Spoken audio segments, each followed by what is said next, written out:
Okay, good morning, everyone. Thanks for joining. This is week 2 of our program with this new Grow Your Strength. So we'll start with a breathing position. You can choose either face up or face down, whatever's comfortable for you to just think about lining your posture up on the floor and paying some attention to your breath. We want to try and slow the cadence of the breath and also work on the depth. So to the whole abdominal cylinder, into your hips, into your privates. As you breathe in, the pressure you create expands all that area. And as you breathe out, just let the air go and have everything recoil naturally.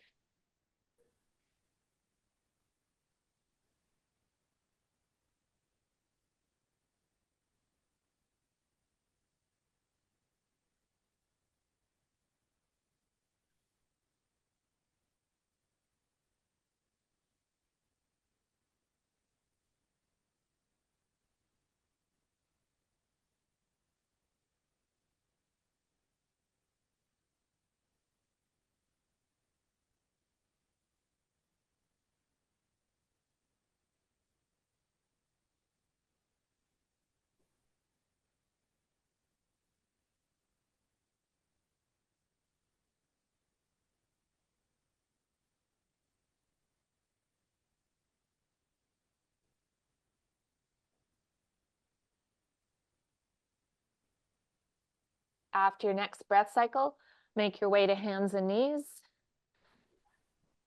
We'll start to go through flexion and extension of the spine. And take your hands a little wider than your shoulders, knees a little wider than your hips, just to give your joints a lot of space. As you round your back up, this is your flexion. You can tuck your back toes and gently push the hands and knees and toes into the floor, away from each other, creating a little different stretch.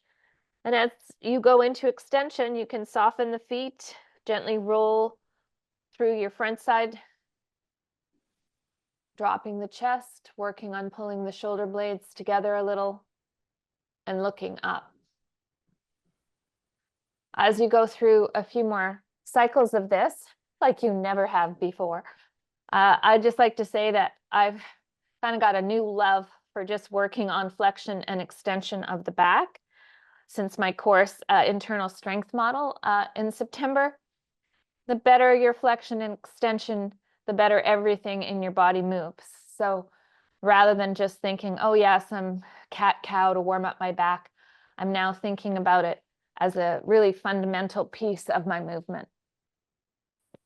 So it's nice to have that revisited.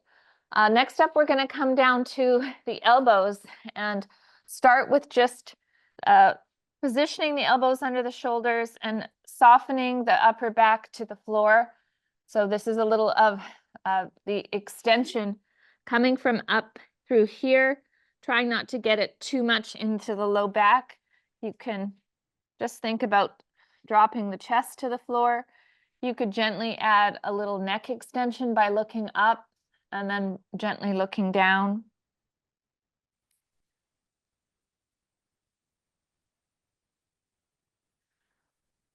I take this into a more dynamic move called the Mackenzie roll. So I'm just bringing my elbows a little bit more under my shoulders.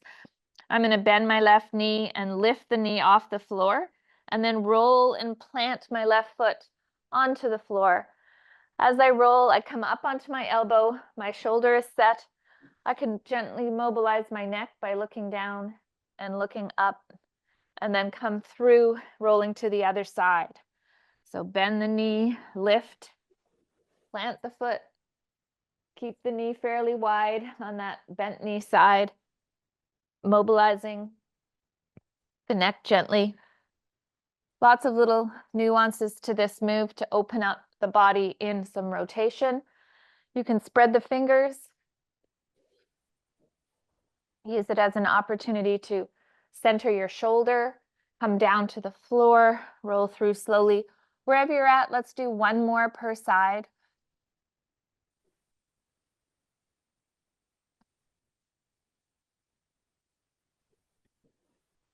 Looks good, everyone. And then we'll come to hands and knees. At your own pace, I'd like you to go through some bear holds and or some plank holds. Today we'll work on varying the hand width, but starting with the hands underneath the shoulders, spread the fingers and take the weight through your hands, not just at the base of your wrists. Tuck the back toes and lift the knees just a little off the floor. This is your bear hold. You can anchor in your shoulders. Take some time to breathe in and out through your nose if you can. 3 to 5 breath cycles. You can rest the knees down. Stretch the wrists, perhaps by bringing the palms facing up and just pulsing gently your wrists into some flexion, or you just give them a few circles. Now you can go back to a bear or take it back into a high arm plank. And again, I set my hands up under my shoulders. We'll go through a few more rounds of this, and you can work on varying the width of the hands.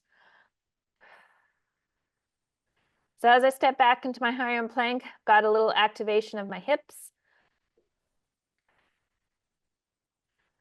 Going back to that deep breathing, there's my time under tension, and then resting and doing the wrists. So let's see 1 or 2 more. I'll have a look at everyone's back position.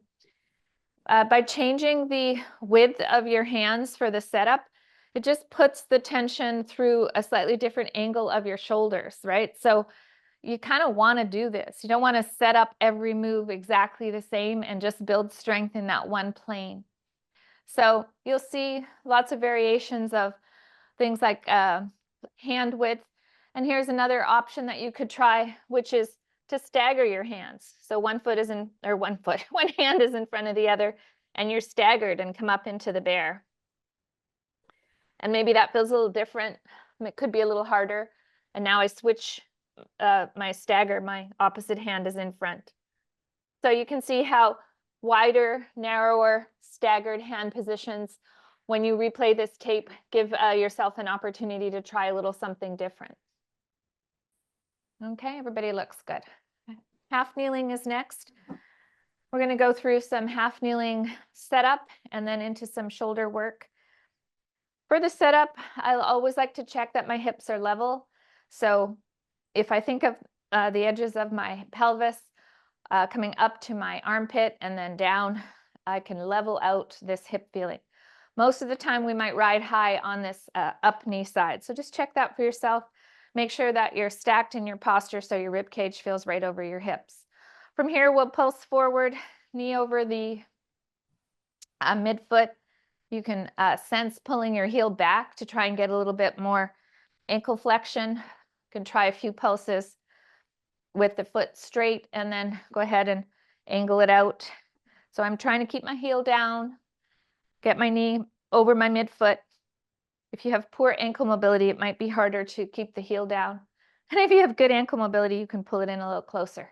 So you get to the end of your length through your tissues, the back of the foot. Okay. So then as we go to shoulder cars, just have your foot placed in front somewhere where you feel fairly balanced, because the emphasis really is going to be now on the shoulders. So spread your fingers and get nice and tall in the posture again. Slowly start to take the arms up. You just want to go ridiculously slow, slower than I might want to go, so that I can really feel what's going on through the mobility of my shoulders, giving my brain a little sense of how my shoulders will move today. I'm going to be doing some overhead pressing with load. So just tracing all the way around. And then I'm going to stop with my hands, palms facing out, thumbs back.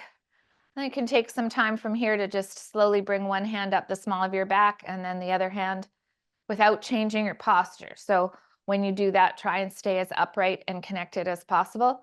You could turn your head a little to the left and to the right, wiggle your elbows, get set again in your posture, and then slowly go for the rewind. Can you guys tell I've had a coffee? I'm like, I have to keep reminding myself to go slow. Okay, it was only one coffee. Here we go. Slow.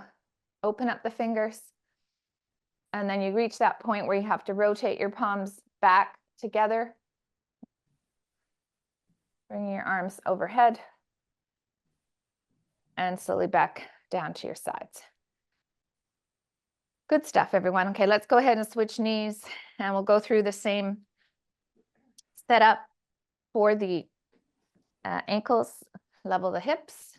Stack the posture. Just gently pulling my heel towards me so I can sort of feel the glide of my ankle. Good. Taking the front foot out on an angle. And take your time to get the right spot for your foot. So if it's too easy, just pull it in a little so you can feel some stretch through here at your end range. And as we bring the foot back in front to do the shoulder cars, we'll just do a single arm. So take one arm, cross it over your chest, and then let's see what you can teach your brain about the movement of each side.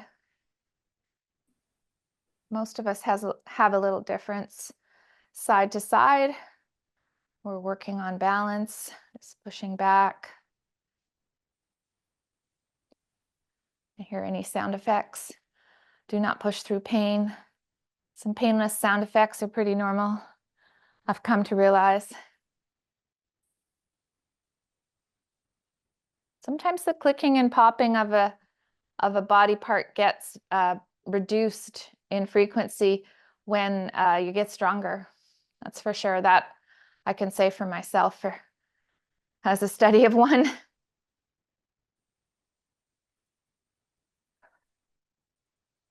Really good. So taking our time to finish this side off, and then we'll switch sides and move on. I like the hand across because there's a tendency to maybe want to rotate to get more movement or sense of it anyway. So keep your body square in front of you. Nice deep breathing. And I do sense a little difference this morning between my left and my right side. Not too much though. How about you?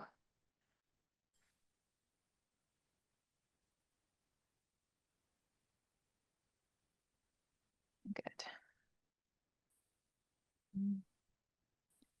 At the side and then up the small of the back. You could try some ear tilts. Oof, more turning. Challenges the balance a little. Okay, and let's finish this off. Okay, get tall again and then rewind. I'm opening up my fingers, being patient with my shoulder. There we go. Looks good. Time well spent.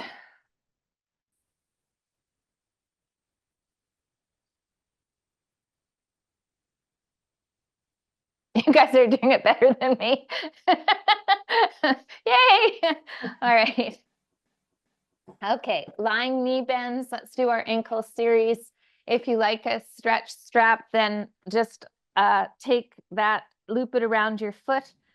Take a moment to line up your posture on the floor. Okay, if you can extend your leg out, then do. Otherwise, a little easier on the back to have that non-working leg bent. As you go through some knee bends, try to find the extension where you have the tissues through the backside of your leg at length. Okay, so this is not at length because there's a bend in the knee. This is at length. I've got this range. You might have to go back it off to get to hold a position of length while you then change the focus after the knee bends to ankle flexion and extension. So spread the toes, pull the toes to the shin, push the toes to the roof. What's the angle of your foot? Are you sort of neutral with the roof, or are you twisted? See if you can get it neutral. After about 5 of these, keep the toes to the shin. Let's do the rolls, ankle inversion and eversion all the way to the end range. A nice stretch through your arches if you hold it to the end range. Point the toes to the roof and try the same thing, rolling the sole of the foot in and out. Roughly 5 of everything.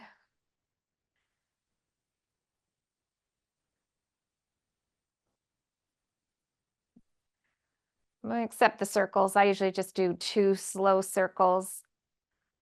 I'm still having trouble with slow. All right, so slow. Here we go. Open up those toes and turn the ankle. Keeping the leg still is the challenge. All righty. So then I will switch over. Might need to reset the posture through the neck, low back. What about that non-working leg? And then what do you have to do to get the back of your leg fully extended to shoes to length?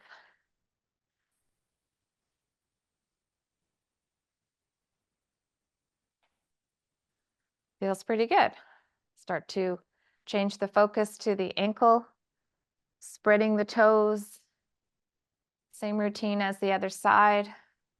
Find the end range.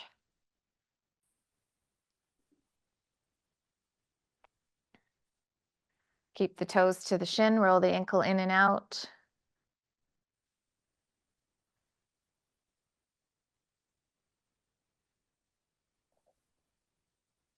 Are you feeling a difference between one foot and the other foot? Toes to the roof, swing the sole of the foot in and out.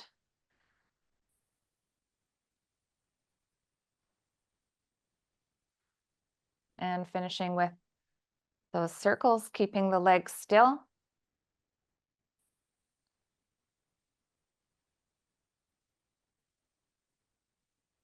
Huge implications with having for our balance, gait, walking speed, you name it. We need to have good ankle mobility. So that's time well spent. Okay, let's take it to frog rocks today. So in the frog rock position, I come to all fours, take my knees a little wider than my hips, and find my neutral back. So as I start to sit my hips back to my heels, I want to keep my back neutral. So I'd prefer for this exercise that you don't go into a big rounding of your back. So try to keep your back neutral, which means your little low back curve stays there as you sit your hips towards your heels. This mimics a squat in standing. We don't want the back position to change when we're squatting under load. So just be mindful. I sometimes use the cue just to keep my butt in the air a little bit as I sit back and test what I can do. You see my feet are turned out. So try a few where you're sitting back, feet turned out.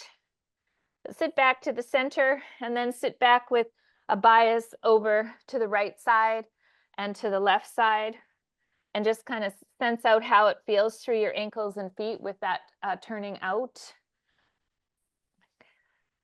Some may feel a little bit more tension through that position. Then you can take your feet flat and sit back with the feet flat. And then what about a few rocks where your feet are turned in? And how does that feel differently, stretching through the lower legs? Okay, finding your neutral place, we'll go into hip cars. So take your knees underneath your hips and hands underneath the shoulders. I'm going to gently tuck the toes and then one slow circle in each direction. So the slow theme continues. As I bring my knee around, I'm trying to circle my hip without involving my back. Now you guys probably sense a little change in my voice because I'm really using my core. I'm breathing and talking, but I'm making this very challenging by creating a little tension. One circle in each direction is all it takes for this amount of work, tracing hip mobility. So work hard yourself.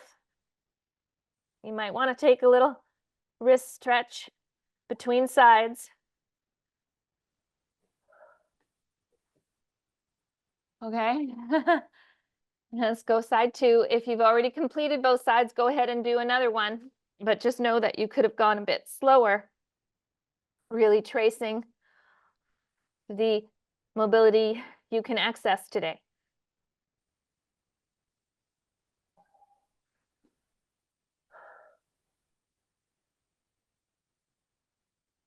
Working hard, not weight shifting to that non-moving side. Here we go. Finish this off.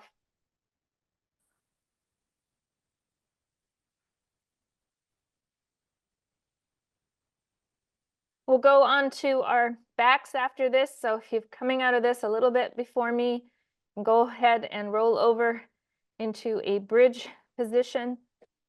The program reads 8 single leg bridges. So for the single leg bridge, I take 1 foot off the floor. I like to grab onto the back of my thigh and give my rib cage a hug. So as I bridge up on that single leg using single hip, I know I'm not into my back by arching my back up. If the single leg bridge isn't agreeing with you, then you could go with both feet on the ground and bridge a little easier version, but up to 8 of those singles. Good job, everyone.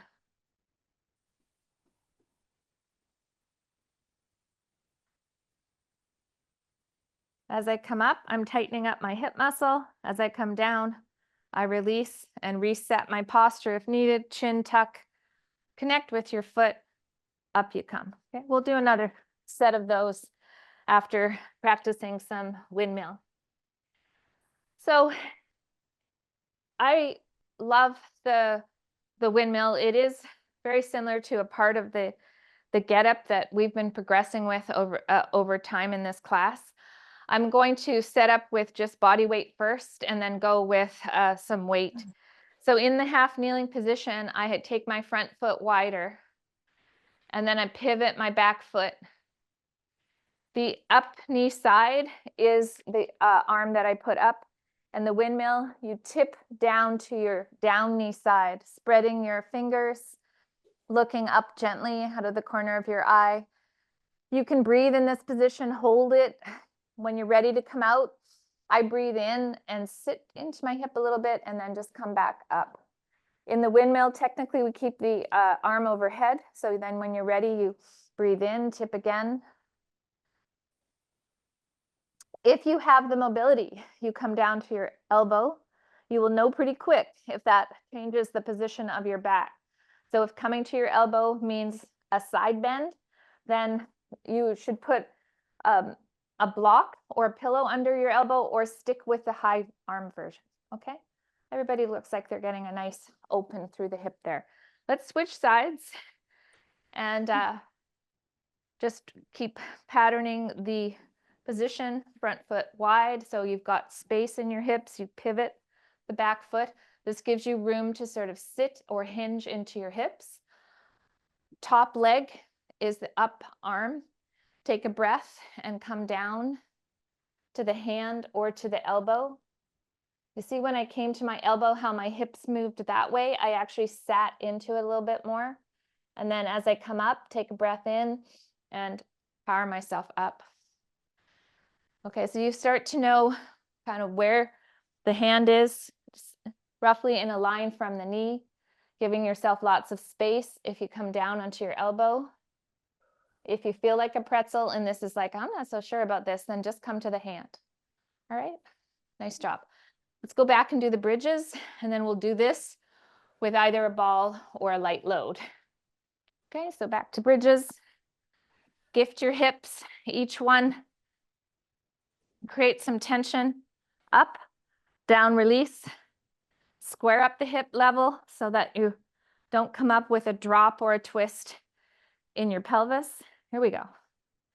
8 per side.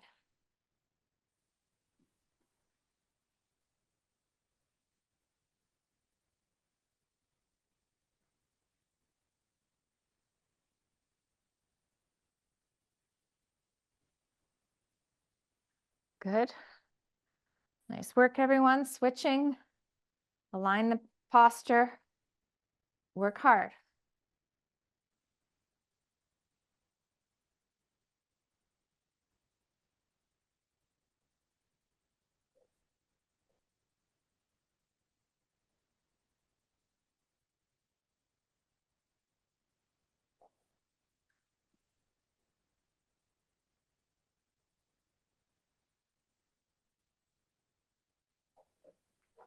Coming out of your bridges, decide if you're going to use a ball or a light weight for your windmill. I'm going to use this pink kettlebell. It'd be easy to see. So I've positioned myself, pivoted the back foot. I know from my warm-up where I'm going, whether it's going to be high hand or elbow. Take the weight to the up knee side, press overhead. When you're ready, you take your breath in and hinge. I'm gently looking up, corner of my eye is on my weight overhead. And then as I come out of it, I look straight ahead. Okay, I'm going to do 2. You can do 2 or 3. Breath, hinge, breath in, really staying connected through my shoulder. And as I pull the weight back down, I'm just trying to get lots of control through my shoulder. Okay, looks good. I think of this as sort of a beautiful thing. It's a practice.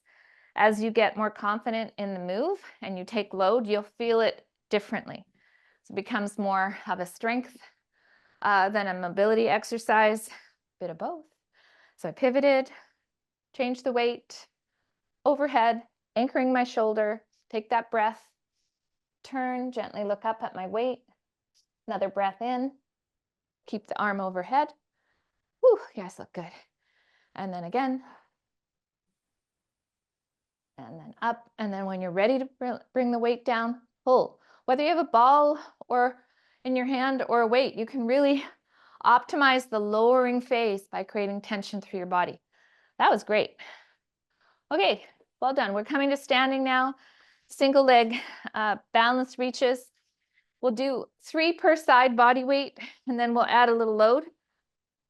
One of the clients sent me a article, I think it was on Apple News, about how long you can stand on one foot,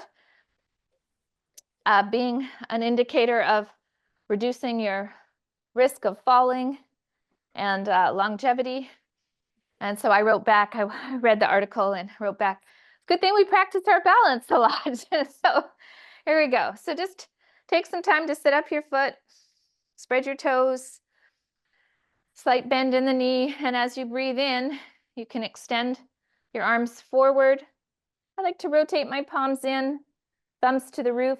Maybe try to get those hands a little higher without getting into the neck. Now, what about extending the back knee?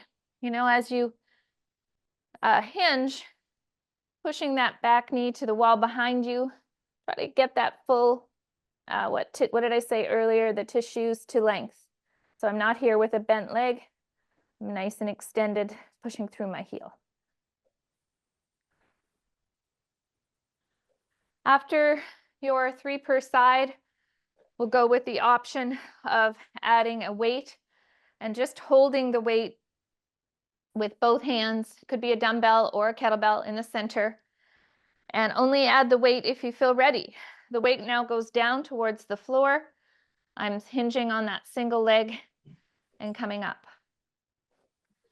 You might not get quite as far in a weighted hinge. This is practice. So again, set up the foot, take a breath in, test the waters. Okay, that's a little harder. Still trying to keep my shoulders and my hips square to the floor.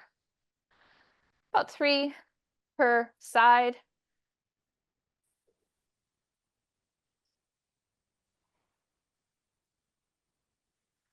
Good.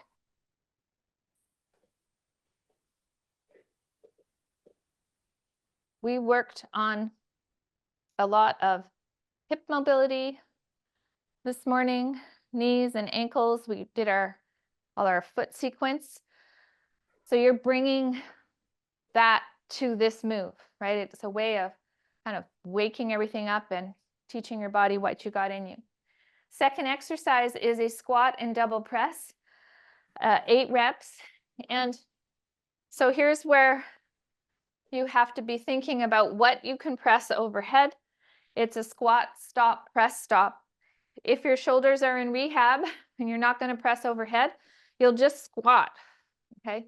Don't go here with the overhead press if that's not going to be healthy for your body. Otherwise, here we go. Squat down, come up, Press overhead. You can change the width of your feet, the angle of your feet. In fact, you should play with it a bit to see where you can pull yourself down, keeping that back neutral. Remember the frog?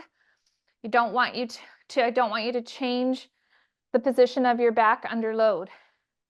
So only go to the depth you can control. Breathing in, exhale, squeeze your hips a little bit, and then press overhead. Up to 8 of these.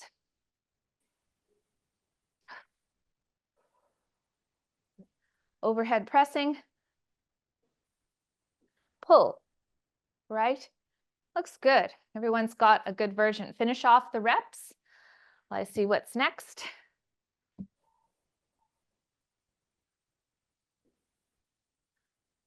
I like to say this, that overhead pressing is guaranteed to put you in a good mood.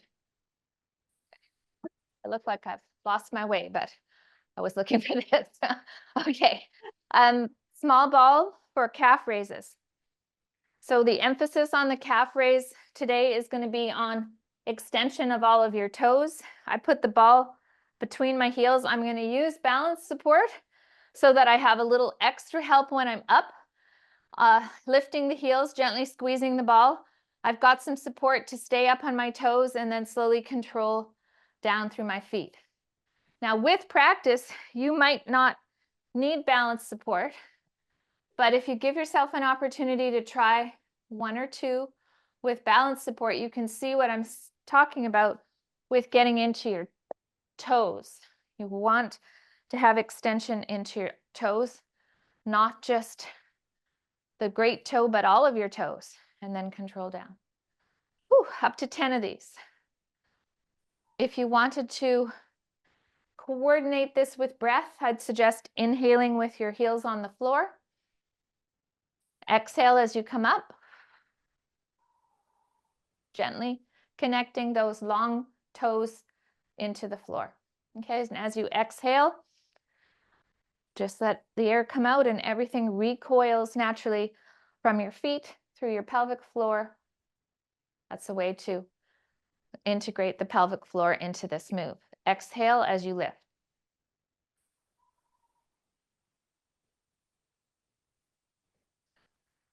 It's good stuff. All right, so up to 10 of those. And then the last one, we're doing a variation with a stretchy band on external rotation. So palms up, a light band. I've got my posture set. So I'm not in extension with hyperextended knees. I'm just floating my posture over my feet. Try some gentle, light external rotation. And once you have this, okay, then start to vary the angles. Anything goes. 2 up, cross angle, other way, little lower. You could even try some from a hinged position. Stay out of the neck. Be creative. Start to feel a little fatigue, but don't overdo it, right? If you start to feel like, oh, I'm taking it here in my wrists or elbows, then you're done. Okay, let's go back through this set. Single leg balance with the weight or body weight if you choose, all right? So nice tall posture, activating my shoulders. As I hinge, I'm not letting the weight pull my back into a rounded position. I'm still connected through my shoulder blades, through my armpits, that kind of thing. It's important to be thinking of these little nuances. Nice work there, Catherine. That was solid. I always like to say, if you have a good balance going on, and hang out here, be proud. If you don't have a good one, well, just try and forget about that rep. Okay, so I've got the weight in the center, both hands, breathing in as I hinge. Exhale, come back up nice and tall. About 3 per side. You can stay on one side or alternate. Up to you.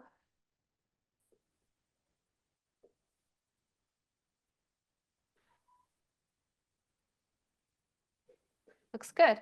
Quick little water break. into the squat and press overhead. Guaranteed to put you in a better mood if you're not in a good one already. Here we go. Squat, press. Watch the shoulders to stay out of pain. Up to 8 reps.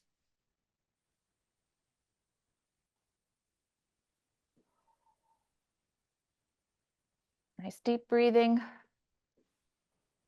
No need to be in a hurry. Get the most out of this time. Under tension, good quality. Looks great. Everyone's got a good pace, good quality moves. And if 8 is too many, you start to feel it in sort of a not so good way. It's like, you're done. Calf raises, grabbing that ball.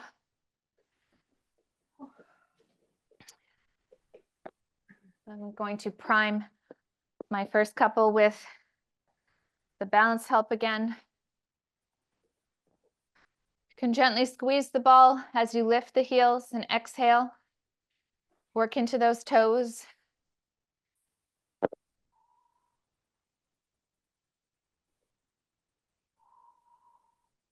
You have very high arches and somewhat rigid feet. Don't over squeeze the ball.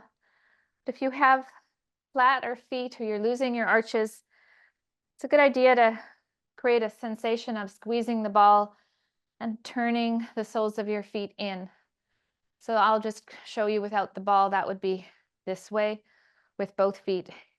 You can't really do it, but you can sense it as you come off the floor, and you can just feel the arches of your feet and everything kind of connect. As soon as I start thinking about other things in my feet, it becomes more difficult. Like, I'll give you an example. Think of your little toes, and then you're like, okay, oh my goodness, there you go. The little toes do play a role. All right, so then the last one of the external rotation again. Check the tension isn't too tight. It's not bothering any part of your elbows, wrists, or neck, but work those shoulder blades. Think of areas back in through here, shoulder blade, trying to get a little tension. Did you try some hinged over last time? Some different angles. You know, you could go, depending on your strength and how much tension you have, up to 20 of these. Just feeling out, play with it. So good for the shoulders. Some down low, medium, a little higher. Nice work. Okay, so we have 5 minutes left. So I'm going to go through our last set once. Starts with a hinge or deadlift with the weight in the center. And when you replay the tape this week, try and do 2 sets or up to 3. So I'm going to take a kettlebell this morning to do a deadlift weight in the center and also show some body weight. I set the weight up between my ankles. If you know your hinge, then just go ahead and do it. Sitting the hips back to the wall behind you. Anchor yourself to the weight. Make sure your back feels okay. Take a breath in and lift up. Take another breath in and slowly release down. So you modify the breath tension based on the imposed demand. If this is really light, you know, like when you're just doing body weight, just simply breathing in naturally and exhaling as you stand up, aligning your posture should be enough. This is a 16-kilogram kettlebell. I'm not going to take that as lightly. So when I anchor myself to the weight, anti-shrug my shoulders, I'm taking that deep breath in through my nose, creating some intra-abdominal connection and support. Here I'm talking, so I'm rebreathing. Another breath in to create the support as I lower. Okay, that's what dialing the tension to the imposed demand is. Sometimes people need to elevate on magazines or blocks, or simply start standing and don't go all the way to the floor every time. What I'm seeing all looks really good. So take your time through that. Balance clock. So with the balance clock, I just want you to imagine a clock where I'm tapping the heel at 12, 1, 2. I turn to my toe at 3, 4, 5, 6, and then what about a little curtsy at 7? Okay, I'll do it facing you. Just play with it. Slight bend in the base knee. There's your clock. Out to the other side. At 9, I turn to my toe. Come back around in that reverse clock, and then a curtsy. Okay, now, if this is too hard, do it with balance support, okay? And just work yourself through this pattern. Get your hip used to working. If it's too easy, add a knee dip. So now I'm dipping and coming up, dipping, coming up. So you see I'm getting a lot more out of my base leg as I go through. Dip, try to track my knee over my midfoot. Oh, so many things to think about. Oh yeah. Okay. Try some dips. So you have to modify the exercise. Meet yourself where you're at. Good balance practice. Thinking about staying connected through your feet. When you put a lot of demand on your feet, some of us have developed habits of scrunching the toes. And so try to lengthen out the toes and connect them to the floor without scrunching. Bent over row with band or weights. I'll use 2 dumbbells to set myself up in a slight hinge. Elbows finish at the side waist. I pull my elbows and squeeze my shoulder blades together, being mindful I'm not hiking my shoulders up to my ears. So stay out of the neck, breathe. I've got the weights on the outside of my legs, which is a little harder, but you should be able to do it depending on the weights that you're using. Okay? You should feel the work between the shoulder blades. If you feel it in your back or your neck, take a moment, stand up, reset into a slight hinge, and go. Okay? Depending on how that feels for you, you can adjust the weights up or down. About 10 reps should be good. And the last exercise is the farmer's carry. So this is taking a weight on one side and walking with good posture. You want to pick the weight up carefully. So I'm going to hinge back and pick that weight up. And walk in your space. You can go forward and back a few steps, depending on what you picked up. How hard it is, how far you're going to go. You can take some steps to the side. I'm trying not to lean into my weight. So that was my 16-kilogram kettlebell. I'm not walking like this, putting stress through my back. If I couldn't pick it up and walk fairly level, then this weight is too heavy for me. Don't be shy about trying to pick up a weight and just doing a few steps as you create something that will give you adaptation in your body, okay? We don't usually carry 16 kilograms of groceries on one side, but we do pull a suitcase and put like a 50-pound suitcase onto the carousel to be checked in or to go overhead. So things like that definitely need to go a little heavier. Thank you so much for building a stronger version of yourself with me today. I'll make sure I send the tape to you to enjoy through the week.